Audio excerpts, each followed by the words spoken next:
Mari kita lihat firman Tuhan dalam Ibrani pasal yang kelima. Ibrani pasal yang kelima ayat 7 sampai ayat 14.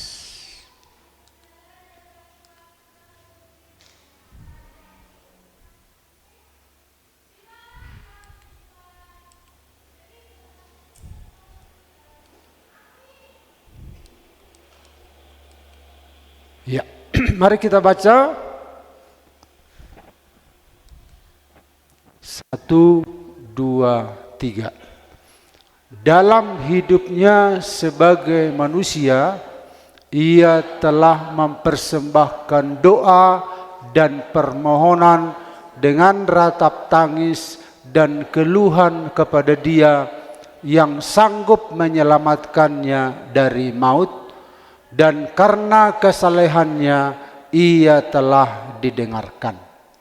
Dan sekalipun ia adalah anak, ia telah belajar menjadi taat dari apa yang telah dideritanya. Dan sesudah ia mencapai kesempurnaannya, ia menjadi pokok keselamatan yang abadi bagi semua orang yang taat kepadanya. Dan ia dipanggil menjadi imam besar oleh Allah menurut peraturan Melkisedek. Tentang hal itu banyak yang harus kami katakan, tetapi yang sukar untuk dijelaskan, karena kamu telah lamban dalam hal mendengarkan. Sebab sekalipun kamu ditinjau dari sudut waktu, sudah seharusnya menjadi pengajar. Kamu masih perlu lagi diajarkan asas-asas pokok dari penyataan Allah. Dan kamu masih memerlukan susu, bukan makanan keras. Sebab barang siapa masih memerlukan susu, ia tidak memahami ajaran tentang kebenaran. Sebab ia adalah anak kecil.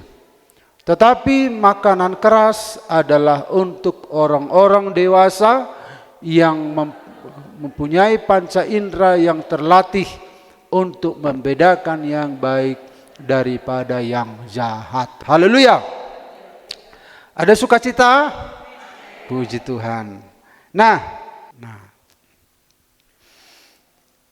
karena itu Bapak Ibu, mari kita lihat pada hari ini sedikit ya tema firman Tuhan, makanan keras.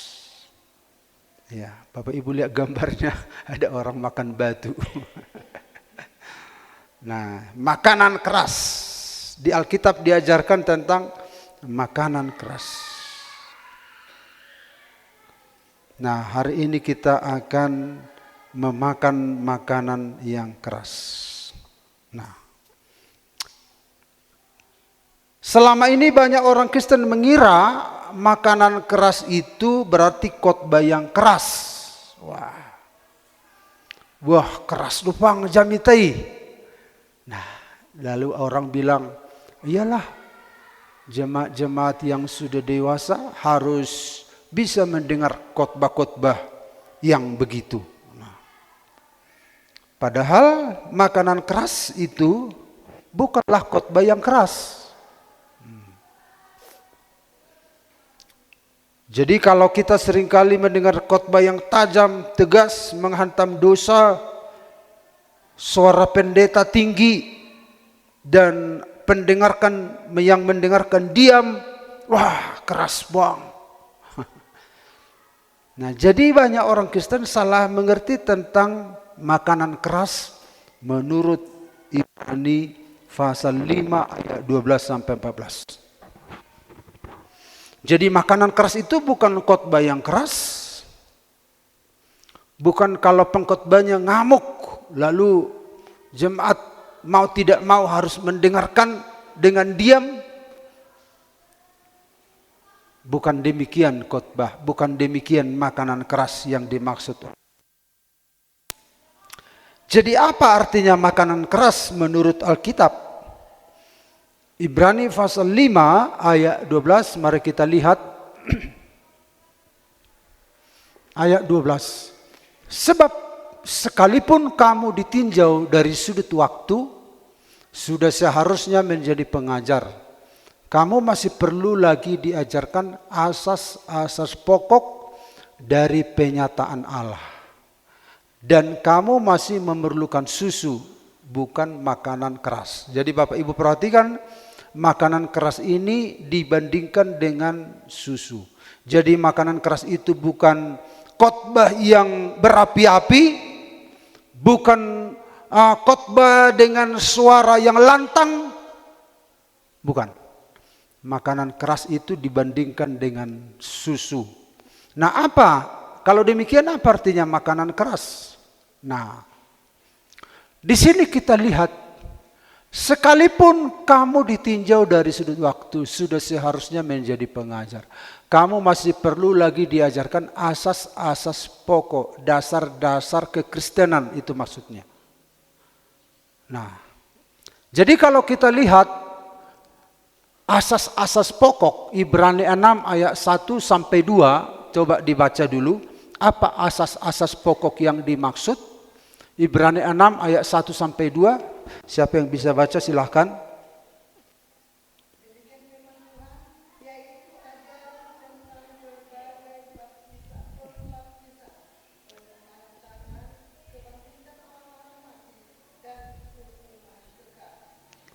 Ya, terima kasih. Jadi Bapak Ibu lihat, ternyata asas-asas pokok, dasar-dasar kekristenan itu dalam Ibrani 6 ayat 1 sampai 2, pertobatan.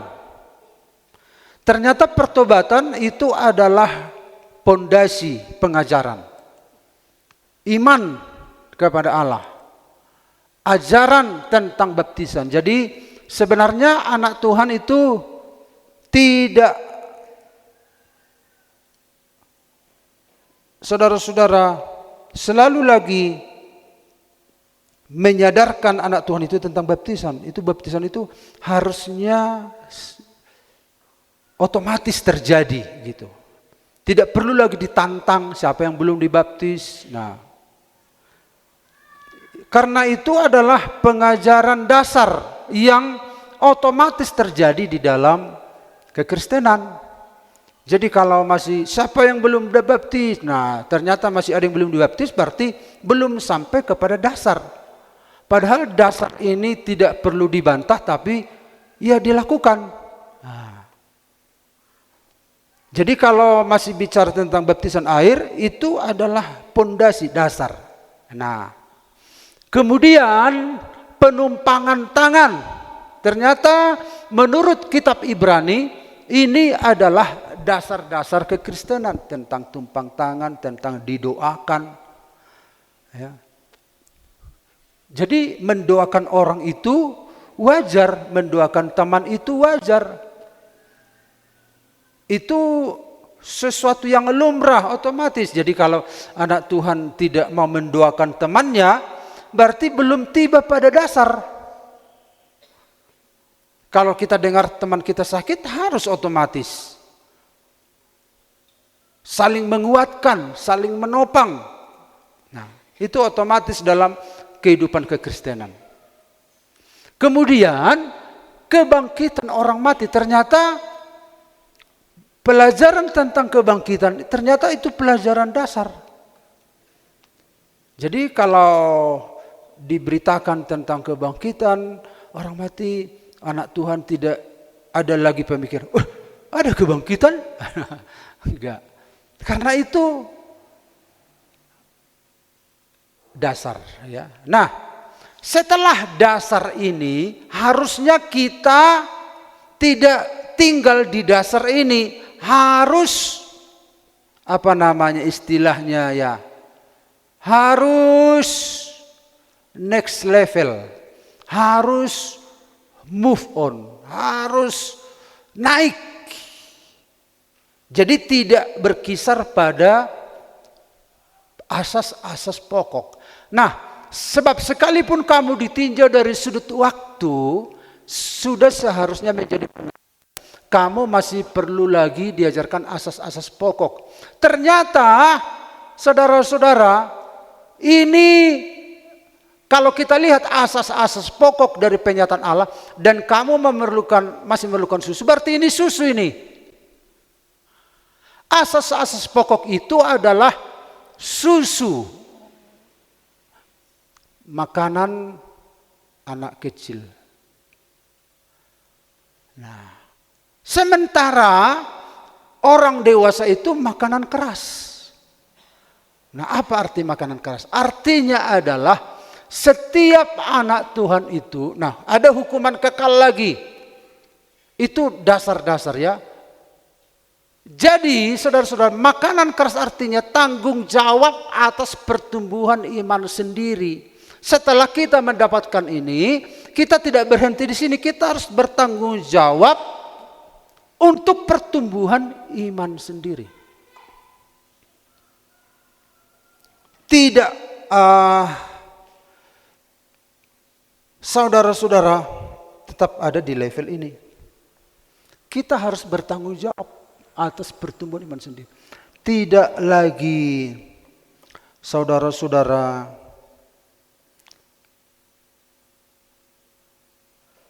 mesti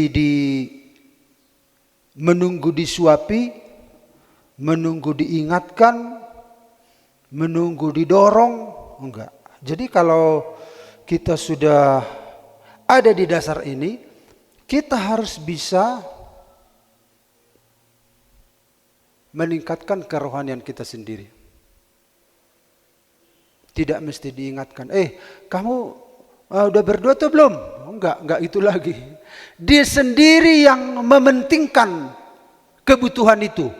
Itu makanan keras. Jadi tidak didorong-dorong lagi. Misalnya ada lagu sekolah minggu. Ditarik-tarik, mengapa tak mau datang, didorong-dorong. Mengapa tak mau baju? Harusnya dia sendiri kalau sudah dapat ini, dia punya tanggung jawab untuk kebutuhannya sendiri. Itu orang dewasa. Tidak mesti didorong lagi. Dia sendiri merasa dia butuh. Nah, bisa mencari Tuhan sendiri. Dia membaca firman sendiri. Dia bertumbuh tanpa tergantung. Ya, kira-kira kita ada enggak kerinduan di hati kita? Aku udah lama enggak baca Alkitab. Aduh, saya merasa kosong ini. Nah, dari dia sendiri muncul keinginan itu. Nah, jadi tidak begini, siapa yang sudah baca Alkitabnya, itu boleh-boleh sajalah. Siapa yang sudah pernah baca Alkitab dari Kejadian sampai Wahyu? Oke lah, itu sebagai sebuah tindakan bersama-sama semua jemaat Tuhan. Tapi kalau kita tidak punya rasa lapar akan Tuhan sendiri, bagaimana? Kemana kita? Makanya anak-anak kita yang merantau harus bisa punya kerinduan sendiri mencari Tuhan. Harus punya kerinduan sendiri baca firman. Karena mereka enggak diawasi di sana. Demikian juga dengan kita. Tidak mesti didorong, tidak menunggu disuapi, tidak menunggu diingatkan. Nah, kira-kira bagaimana? Kita merasa enggak punya tanggung jawab pertumbuhan iman sendiri? Wah, aku sudah terima Tuhan, aku sudah percaya, aku sudah dibaptis, aku sudah didoakan, aku tahu orang mati nanti akan bangkit, kemudian ada hukuman kekal. Kalau begitu, apa yang harus kulakukan? Nah, ada inisiatif yang bangkit dari diri sendiri. Berarti aku harus begini, aku harus baca Alkitab, aku harus berdoa, aku harus menjaga hubungan yang intim dengan Tuhan. Lalu dia berpikir, oh hari-hari ini banyak masalahku, tapi kurasa hatiku kok gersang ya, gitu. Dia sendiri merindukan Tuhan itu. Dia jiwanya sendiri memiliki rasa haus. Jadi dia merasa bahwa dia kalau tidak terkoneksi dengan Tuhan, waduh bahaya aku nih, gitu. Nah kalau belum memiliki kerinduan, tidak muncul sebuah keinginan seperti itu, berarti harus dia di backup. Berarti dia masih dalam asuhan. Seperti seorang bayi itu bergantung kepada orang tuanya. Dia tidak bisa minum sendiri, dia tidak bisa melakukan sendiri. Nah itu Bapak Ibu. Jadi saudara-saudara harus punya tanggung jawab atas pertumbuhan iman sendiri. Jadi tidak tergantung pertumbuhan iman kita, tidak tergantung pada orang. Kita sendiri yang butuh. Kita sendiri yang mementingkan Tuhan itu. Kita sendiri yang mementingkan firman itu. Nah itu makanan keras, ya, yaitu sebuah tanggung jawab untuk pertumbuhan iman sendiri. Ada enggak kita rasa membutuhkan Tuhan? Ada enggak kita, misalnya kita duduk pegang HP lalu muncul, aduh saya ini udah kelamaan saya pegang HP ini, sepertinya saya harus baca Alkitab dulu atau saya harus berdoa dulu. Nah, dia yang membutuhkan. Tidak dikatakan, hentikan HP-mu, berdoa kau. Tapi dia sendiri, karena dia tahu tanpa Tuhan dia nggak bisa berbuat apa-apa. Tanpa makan firman Tuhan dia nggak bisa berbuat apa-apa. Dia sendiri yang butuh. Kerinduan itu muncul dari dia. Yang membangun iman itu ya aku. Yang membangun imanku itu aku, bukan orang lain. Nah, itu makanan keras. Punya tanggung jawab tentang pertumbuhan iman sendiri. Jadi makanan keras ini tidak berteriak-teriak seorang pengkhotbah. Lalu saudara, oh ya kita harus tahan mendengar. Bukan begitu. Itu makanan keras. Ketika kita percaya kepada Yesus. Jadi Adam itu Bapak Ibu sebenarnya, setelah Tuhan menciptakan Adam itu, ada ini pertanyaan mahasiswa juga. Ketika saya sampaikan lalu dia baru tahu. Gitu. Jadi ketika Adam itu diciptakan, dia diciptakan tubuhnya dewasa. Tidak bayi, tapi dewasa. Tapi waktu tubuhnya dewasa, di dalam manusia itu akan ada jiwa, roh. Nah, walaupun tubuhnya dewasa, tapi jiwanya itu punya progres yang wajar bertumbuh.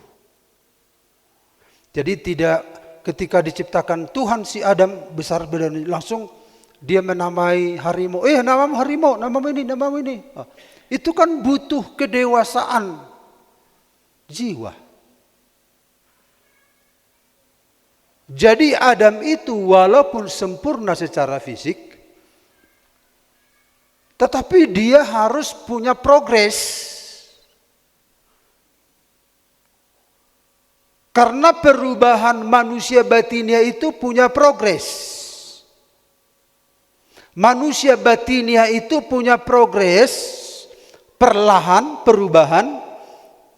Nanti kalau ada kebangkitan orang mati,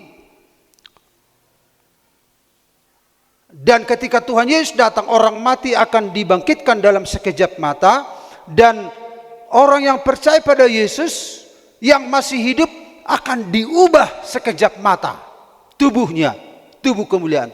Jadi tubuh kemuliaan itu diubah sekejap mata, tetapi manusia batinnya itu mengalami progres seumur hidup. Nah, jadi progres itu artinya punya tahapan-tahapan. Demikian juga Adam. walaupun dia ada di Taman Eden, dia punya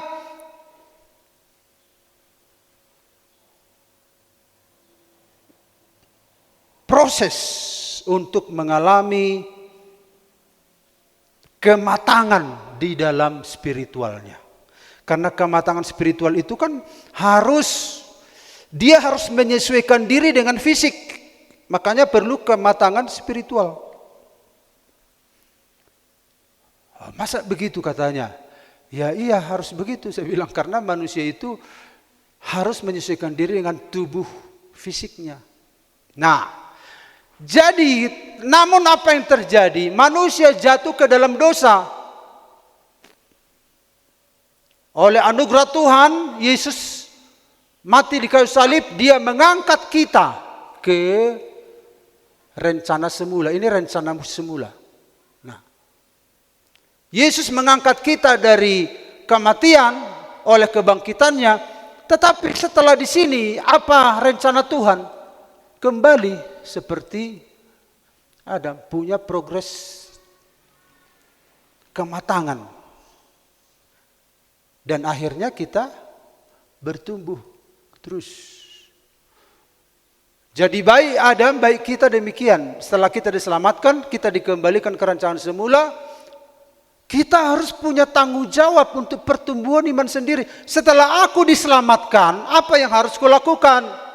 Nah, ini bukan rencana Tuhan perjalanan seperti ini. Apalagi seperti ini. Ini bukan rencana Tuhan.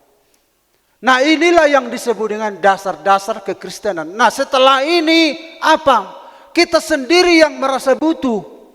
Kita sendiri yang mementingkan Tuhan itu. Kita sendiri yang memiliki rasa haus dan lapar. Bukan dikatakan, kau haus kau. Haus kau ya, biar ku kasih minum. Enggak. Lapar kau ya, biar kasih makan. Enggak.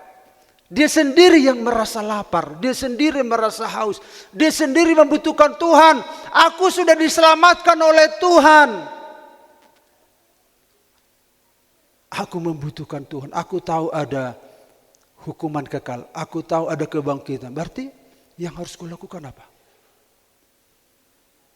Nah, berarti aku harus hidup benar.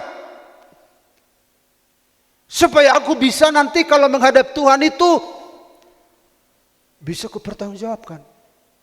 Dia sendiri yang dari dalam sendiri dia bangkit oleh anugerah itu. Dia bangkitkan semua kerinduannya akan Tuhan. Oh, ada penghakiman, berarti aku harus hidup suci. Aku harus hidup benar. Dia sendiri yang muncul di dalam pikirannya. Kalau ada kebangkitan tubuh, berarti aku harus mempertanggungjawabkan nanti. Berarti aku harus hidup benar. Berarti aku harus hidup suci. Berarti aku tidak boleh terputus dengan Tuhan. Aku tidak bisa hidup dengan diriku sendiri. Hanya dia terhubung dengan Tuhan. Dia sendiri yang mementingkan hubungan itu. Bukan didorong. Memang nasihat teman perlu.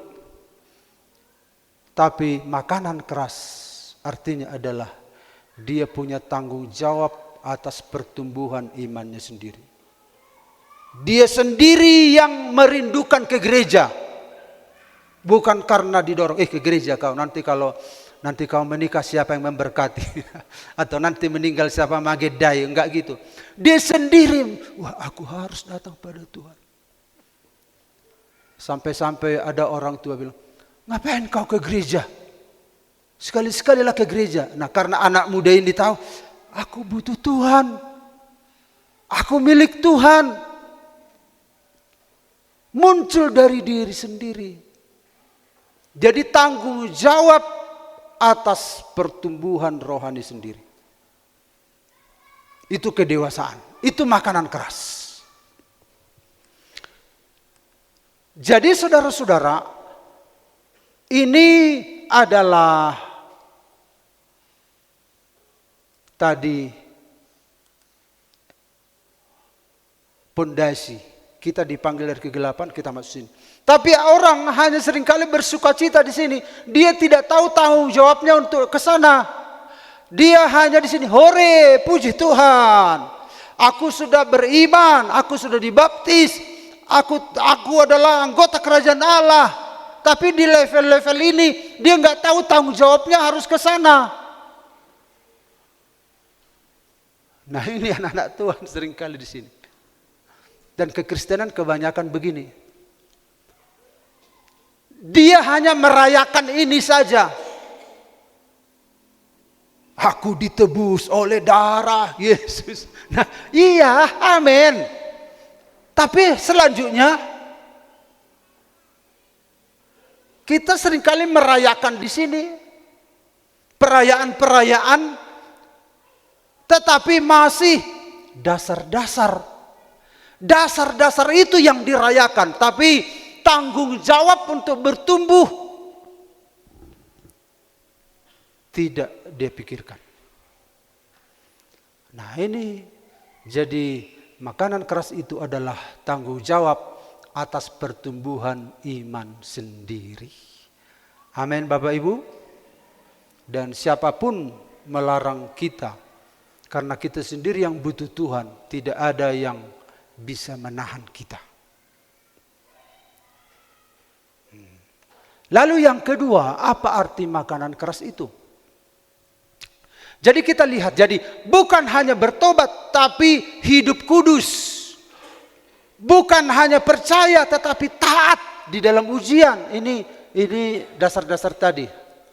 Jadi bukan hanya pengalaman rohani tetapi karakter. Ada orang kan hanya pengalaman rohani tapi karakternya bukan hanya didoakan tetapi melayani. Dia ambil bagian di dalam gereja. Bagian-bagian itu banyak.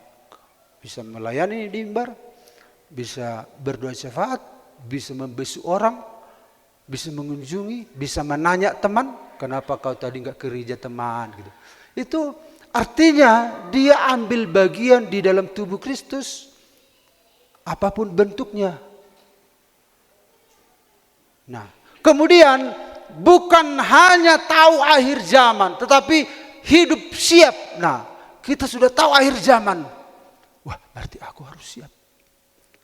Nah, tapi kalau enggak siap-siap, tahu akhir zaman di sini, berarti dia tidak punya tanggung jawab, tidak bisa bertumbuh sendiri. Dia tidak mementingkan Tuhan. Bukan hanya belajar tetapi mengajar, berbagi. Kita sudah bisa berbagi hidup kepada orang. Berbagi, begini caranya anak Tuhan menghadapi masalah begini. Kalau kau dihina, aku juga dihina. Tapi aku tetap mendoakan, aku tetap setia. Nah, begitu. Jadi dia sudah bisa berbagi.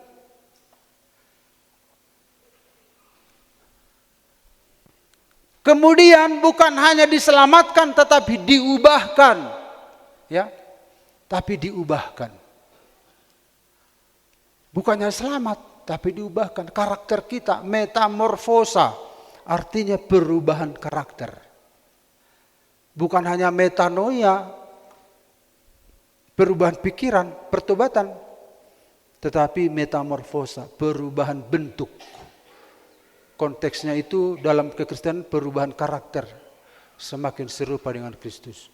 Ku mau sepertimu Yesus, disempurnakan selalu.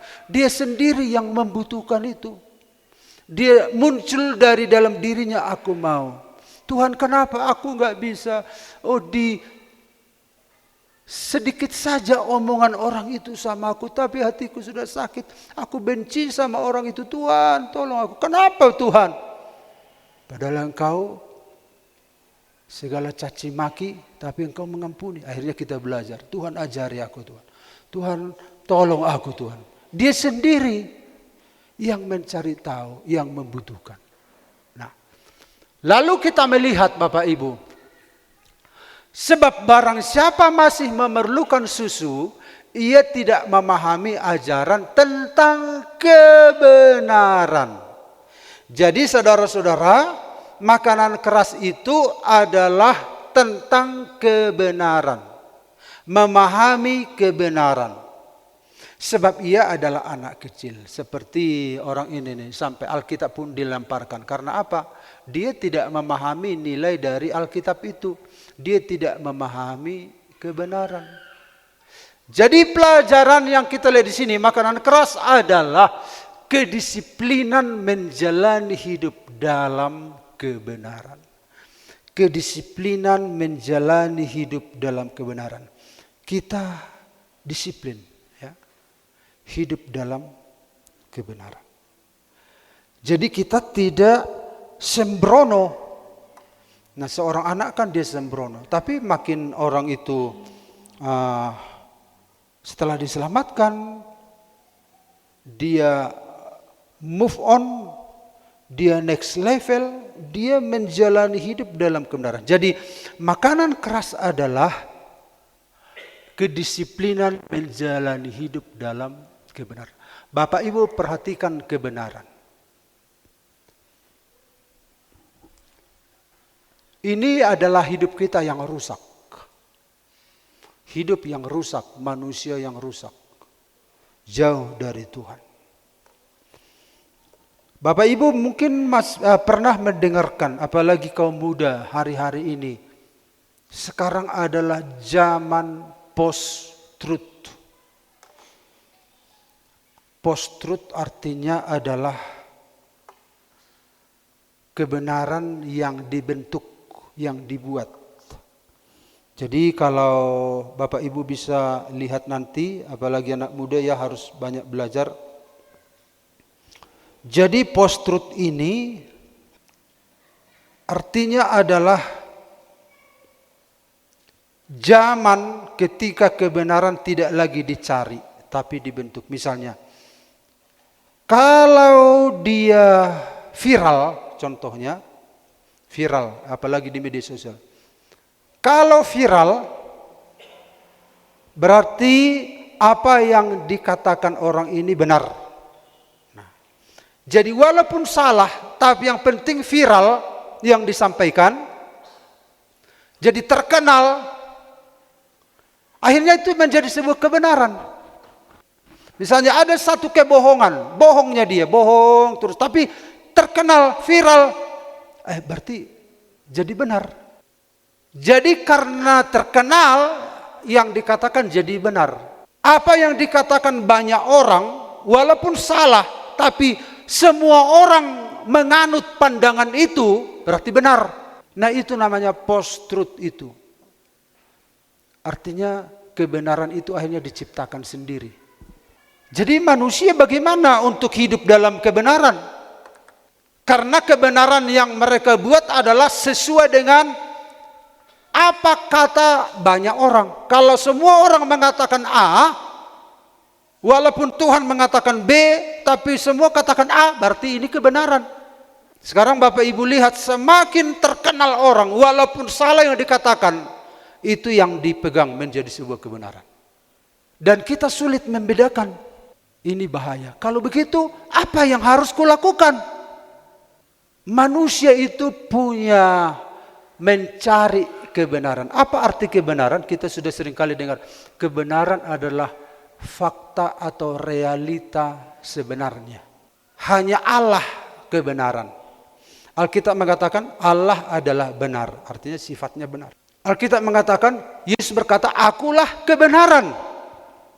Yesus berkata, aku akan mengutus roh kebenaran. Jadi kebenaran itu hanya milik Allah.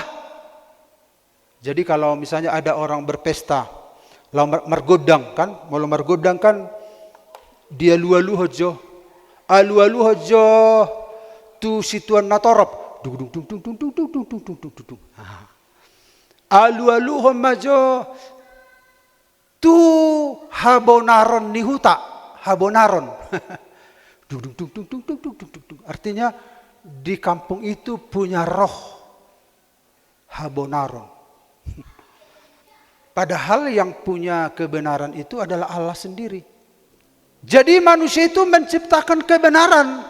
Nah, akhirnya manusia yang rusak ini meniru. Jadi budaya itu punya kebenaran, punya tata cara, punya standar moral, punya standar etika. Berarti aku yang rusak ini, supaya sempurna, aku harus mengikuti pola ini.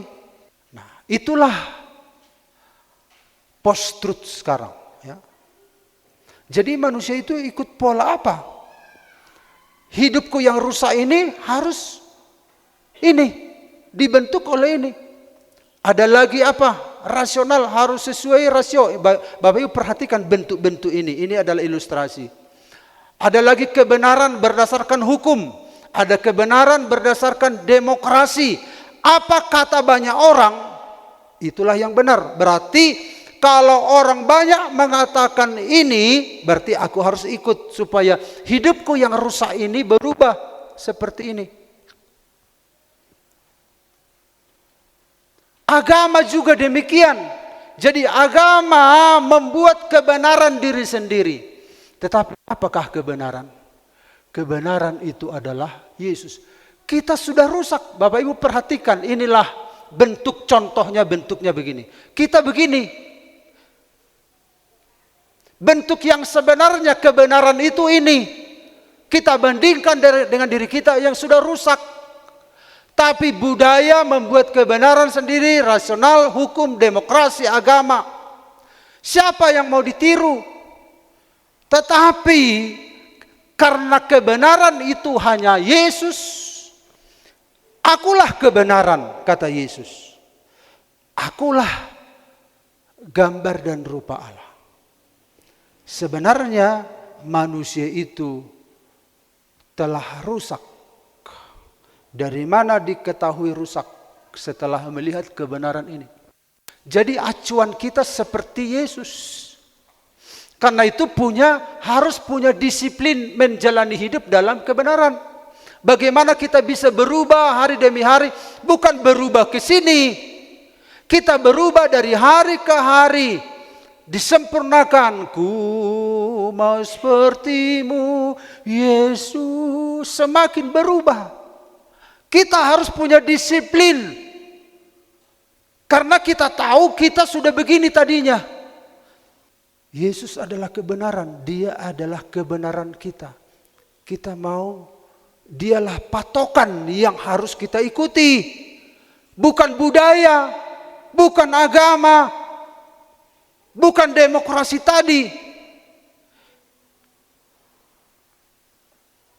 Yesus. Karena itu saudara dan saya harus punya disiplin. Bagaimana mengampuni, bagaimana mengasihi, bagaimana hidup sesuai kehendak Allah, bagaimana kita menjauhi dosa. Karena patron kita Yesus, patron kita bukan kebenaran manusia tadi. Bagaimana supaya kita bisa seperti hidup dalam kebenaran Yesus Kristus? Saudara harus melatih diri. Kita harus melatih diri. Amin. Itu makanan keras. Makanan keras punya disiplin menjalani hidup dalam kebenaran. Contoh, kita sudah seringkali hidup dalam ketidakbenaran. Contohnya, bagaimana supaya kita bisa konsisten hidup dalam kebenaran? Contohnya begini. Contohnya adalah kalau kita menyanyi sebuah lagu, perhatikan aslinya lagu itu apa. Nah, misalnya lagu apalah ya,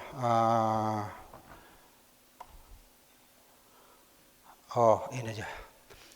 Ku ingin menikmati pribadimu Tuhan, seperti rusa rindu mata air. Apa?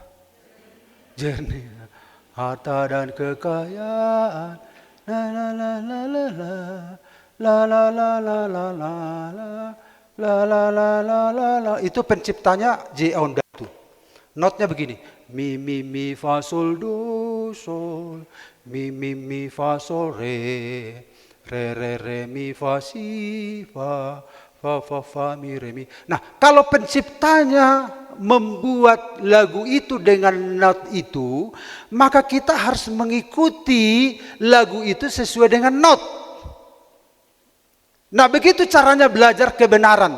Nah, kalau pencipta lagu itu notnya sudah begitu, maka lagunya harus seperti itu.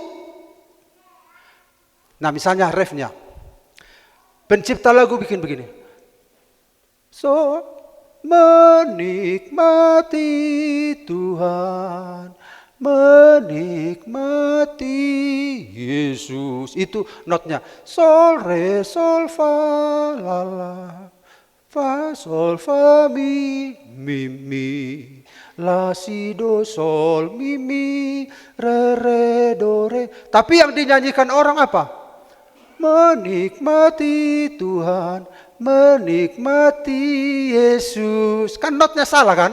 Sol, re, sol, fa, la, la.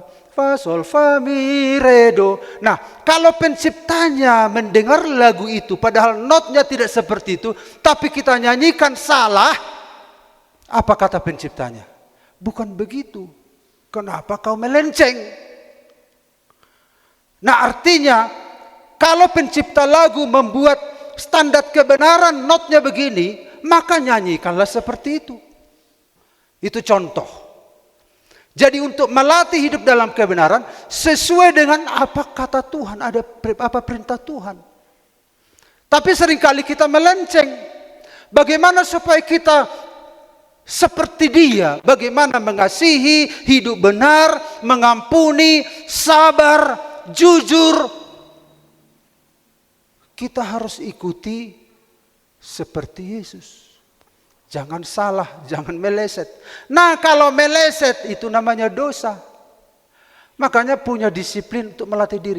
Orang dewasa, makanan keras, dia disiplin menjalani hidup dalam kebenaran. Jadi katakan sama Tuhan, Tuhan aku seringkali salah Tuhan, tolong saya bagaimana ini ya. Itu yang kedua. Dan yang ketiga minggu depan kita lanjutkan. Amin Bapak Ibu. Jadi makanan keras itu yang pertama tadi apa?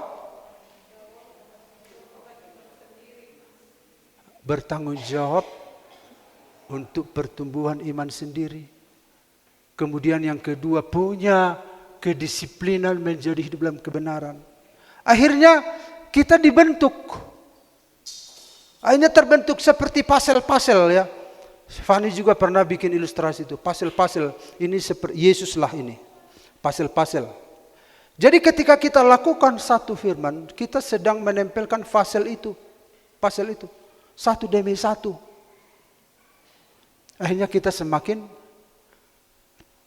disempurnakan. Arahnya kepada Yesus. Tentu kita tidak sekualitas Yesus tentunya. Dia adalah Allah. Dia adalah Tuhan tanpa dosa. Tapi yang jelas sempurna seperti Yesus artinya adalah arahnya kepada Yesus. Ya. Tujuannya kepada Yesus. Sehingga kita semakin disempurnakan.